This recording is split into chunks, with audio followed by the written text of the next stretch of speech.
من ربك؟ الله. ما دينك؟ الإسلام.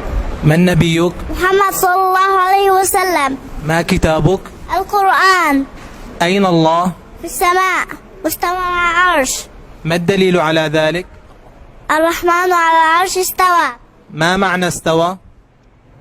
أي على وارتفع. ما أعظم عبادة؟ التوحيد. ما معنى التوحيد؟